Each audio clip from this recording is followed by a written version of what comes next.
জগন্নাথ উঠে পড়েছে, দেখতেই পাচ্ছেন। এই সব পরিষ্কার হয়ে গেছে। নমস্কার, নতুন একটা মিটিং নিয়ে চলে আসলাম। উঠে পড়েছি, ফ্রেশ হয়ে গেছি।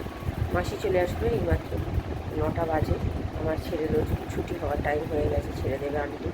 তো আজকে তো শুক্রবার, আজকে তো নিরামিষের দিন। তো আজকে ডাল ভাতি করবো, ডাল পুষ্ট এগুলোই করবো। তো ছেলে উঠেই আমি আগে যাই রান্নাঘরে, রান্নাঘরে গিয়ে একটু চা করি, চা খাই। আমি হাজব্যান্ড যদি খায় খাবে, না খায় আমি একাই খাবো। আর আমাকে মাসি আসবে, তো মাসি কাজ টাজ করে যাক, তারপরে রান্নায় হাত দেবো পরে।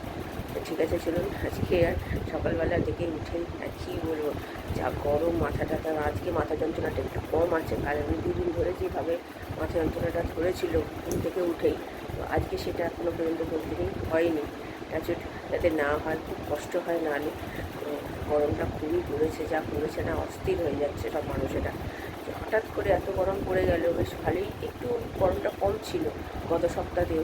এই সপ্তাহে মাঝে মাঝে দেখেছি কী যে গরমটা পড়লো 2-3 দিন ধরে, মানে মানুষের আর বেড়ে উঠছে না। এইটাই গরমকাল, তো এরকমই হয় না জানি, সব কিছু জেনেও করবো, গরমটা সহ্য হয় না আমার। তাও রাত্রিবেলা এসিটা চলে বলে এই ঘরটা একটু বেলা পর্যন্ত একটু ঠান্ডা ঠান্ডা থাকে। তো মানে অবস্থা খারাপ হয়ে যাবে, ওই ঘরটায় ঢুকলে একদম গুমোট গরম, যে ঘরে আমার ছেলে পড়ছে। তো ঠিক আছে, চলুন এখন আপাতত যাই রান্নাঘরে গিয়ে চাটা করি, চাটা খাই, আমি আবার পরে আসছি। চা বসিয়ে দিয়েছি, আজকে আমার হাজব্যান্ডও খাবে বললো অল্প একটু, তো তাই জন্য করছি দুজনের জন্যই চা। আর ছেলেকে তো সকালবেলায় দুধ দিয়ে দিয়েছি, নতুন করে দুধ জল দিতে বসিয়ে দিয়েছি। আর এদিকে মাসি কাজ করছে, মাকে ঢুকেছে মাসি। ছেলের আন্টি চলে গেছে, আজকেও ছেলেকে পাঠাচ্ছি না, গরমের মধ্যে আমার ছেলে যেতে চাইছে না। আমার হাজব্যান্ডও বললো যেতে হবে না, থাক, গরমেতে এমনি স্কুলে কিছু হয় না, এই গরমেতে ছেলেরা তো অসুস্থ হয়ে পড়ছে। এখন ছুটি দেওয়া দরকার, এখন ছুটি দিচ্ছে না, যখন দরকার নয় তখন ছুটি দিয়ে থাকে এদের। থাক, দরকার নেই, যেতে হবে না। এই যাও, এই যে হয়ে গেছে মোটামুটি চা, এবার ঢেলে ফেলবো। গরমে না আর ভালো লাগছে না। এই যে আমাদের চা রেডি হয়ে গেছে, আর এখানে এখনও ফুটিনি, থাক কম করে দিয়ে যাই, আগে চাটা খাই, মানে ভালো লাগছে না। রান্নাঘরে চলে এসেছি কোটাকুটি করতে। ওই আজকে এই পেঁপে দিয়ে মুগ ডাল করবো, কারণ এত গরম পড়েছে আর এমনি কিছু ভালো লাগছে না করতে। তো কালকে যেহেতু রান্নাবান্না দেখতেই পেলেন কিছু করিনি, তো তার জন্য আজকে একটু রান্নাবান্না না করলে নয়, কারণ কি কালকে বলতে গেলে বাইরে থেকেই খাবার খাওয়া হয়েছে। তো আজকে তাই এই কুমড়ো ভাজা করেছি, ডাল আর হচ্ছে পোস্ত, আলু পোস্ত। ঝিঙে নেই বলে তাই আর ঝিঙে নেই, এমনি ছাড়াই করছি। আমার হাজব্যান্ড তো ঝিঙে দিয়ে খেতে খুব ভালোবাসে, কিন্তু ঝিঙে নেই, আর আমি আনতেও বলিনি, এই গরমেতে রোদ্দুরেতে গিয়ে কোনো লাভ নেই, গিয়ে আরও অসুস্থ হয়ে যাবে। তো নুন হলুদ মাখিয়ে নিয়েছি কুমড়োতে, মাখিয়ে রাখলে আর একটু মিষ্টিও দিই, তাতে খেতে ভালো লাগে। আর আলু ছাড়িয়ে নিচ্ছি, ওই পোস্ত কাটবো, মানে পোস্তর আলু কাটবো বলে যেমন ডুমো ডুমো করে কাটি। তো এত গরম পড়েছে না, গরমে আর টিকতে পারা যাচ্ছে না। আমি তাই আমার হাজব্যান্ডকে বলছি একটা পাখা লাগাও রান্নাঘরে, মানে যতক্ষণ কোটাকুটি করবো ততক্ষণ অন্তত হাওয়াটা যাতে পাই, কারণ কি বাইরের যে পাখাটা রয়েছে সেই হাওয়াটা আর গায়ে এসে পৌঁছায় না গরমকালে।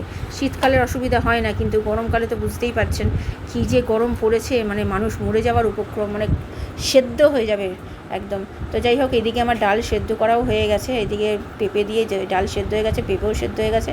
তো ঠিক আছে, চলুন এবার রান্নাটাই করবো। ডাল হয়ে গেছে, এখানে একটু চিনি নুন দিলাম, আর একটু আদা দিলাম, আর এখানে ফোড়ন দিয়ে দিয়েছি মেথি, তারপরে হচ্ছে গোটা জিরে আর শুকনো লঙ্কা। চলুন এবার এটা হয়ে গেছে, এবার দিয়ে দেবো। এই যে আমার ডাল রেডি। এই যে লঙ্কা দিয়ে দিয়েছি, কালো জিরে ফোড়ন দিয়ে তেল দিয়ে দিয়েছি, এবার এটা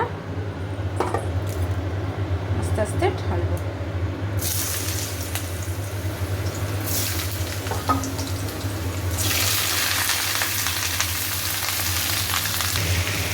আলুগুলোকে ভালো করে এবার লাল লাল করে ভাজি। জানেন তো, অনেকবার শেয়ার করেছি আলু পোস্ত, আজকে ঝিঙে নেই তাই আলু একটু দিয়েই করছি। নুন দিয়ে দিয়েছি পরিমাণ মতো, আর একটু ভাজা ভাজা হোক, তারপরে হলুদ দেবো, দিয়ে মিষ্টি দেবো, লাস্টে পোস্ত। কী যে গরম না, আর থাকা যাচ্ছে না গরমেতে, সেদ্ধ হয়ে যাবে মানুষ। মিষ্টি দিয়ে দিয়েছি পরিমাণ মতো, হলুদও তো দেখালাম দিয়ে দিয়েছি। এবার সামান্য জল দিয়ে পোস্ত দেবো। এই যে আমার পোস্ত রেডি। ছেলেকে দিলাম একটু ডাল পোস্ত, খিদে পেয়েছে অনেকক্ষণ ধরে, বলছে ডিম পাউরুটি খাবে বলছিল, বকাবকি করেছি, তাই এখন একটু ভাত দিলাম।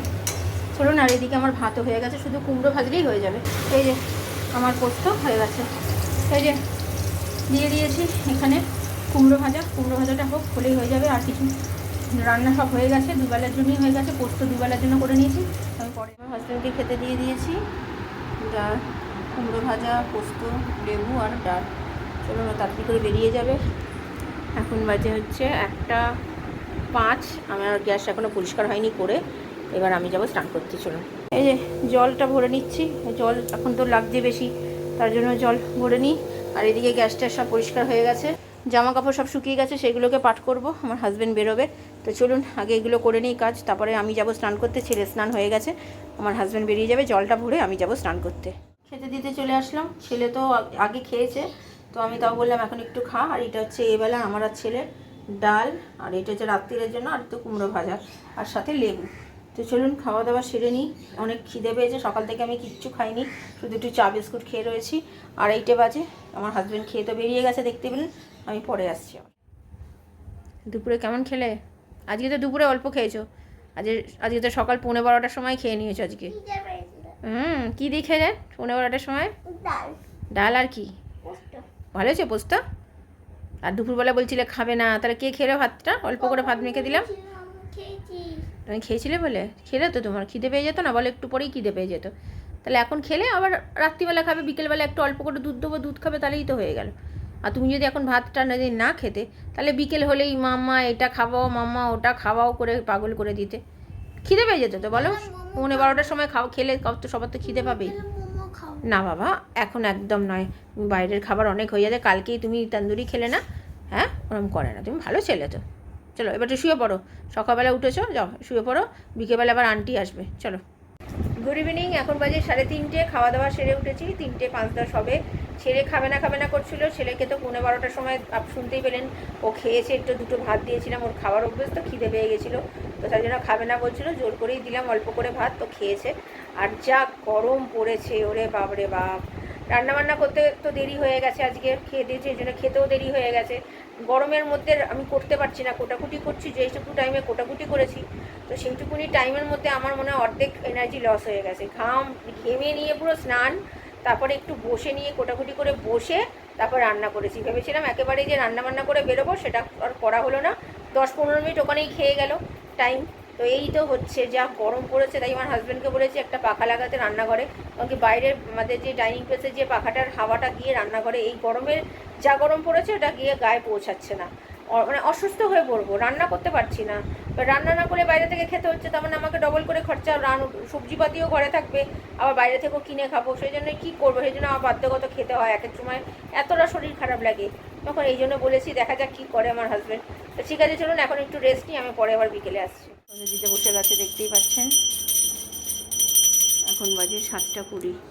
এই যে আমার স্টুডেন্টের পড়ছে এখানে, এখন কী করতেও চলে এসছে। একদিনে মুড অফ আছে, জানি না কেন। ঘুমিয়েছে ঠিকঠাক মতো, স্কুলে যায়নি, তাও মুড অফ কেন জানি না। তো ঘুম থেকে উঠেই ঘ্যান ঘ্যান করছে। তো ওকে দেবো দুধ বিস্কুট। আমার স্টুডেন্ট আজকে তাড়াতাড়ি চলে এসছে পড়তে, তো ওকে পড়িয়ে দিয়ে তারপরে উঠে একটু, এত গরম না আর পারছি না। উফ, চলুন আমি পরে আসছি। এনার আন্টিকে ফোন করলাম, আন্টি বললে এখনই আসছে। 8:10 বাজে আমার স্টুডেন্টকে আমি ছেড়ে দিয়েছি পড়িয়ে। একটু বকা খেলো আমার ছেলে, প্রচণ্ড বদমাশি করছিলো, বলছিলাম ঘুম থেকে উঠে ঘ্যান করছিল।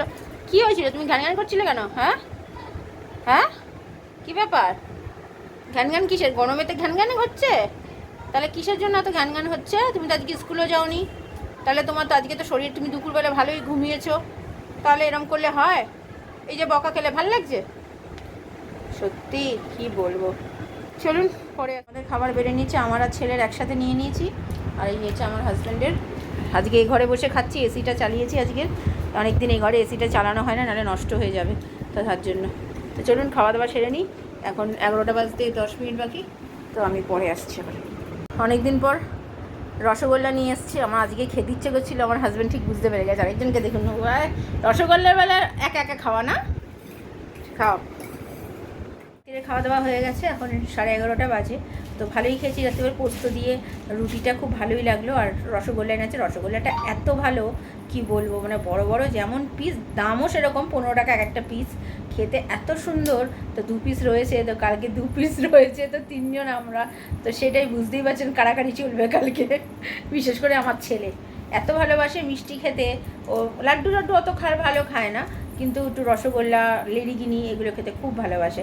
মোটামুটি সব কাজ গোছানো হয়ে গেছে, জামা কাপড় ভেজানো, চাল ভেজানো সবই হয়ে গেছে। আজকে তাড়াতাড়ি করেই রুটি করে যেহেতু চলে গেছে, আমার স্টুডেন্টকে পড়ানোর পরেই আমি সব পরিষ্কার টরিষ্কার করে নিয়েছি। কারণ অন্যদিন ওরা স্টুডেন্ট চলে যাওয়ার পরে ওরা আসে, অনেক সময় দেরি হয়ে যায়, গরম থাকলে না পরিষ্কার করা যায় না, ভালো মতো পরিষ্কার হয় না। তো তাই রাত্রির করে খাওয়া দাওয়ার পরে করি, ঠান্ডা হওয়ার পরে।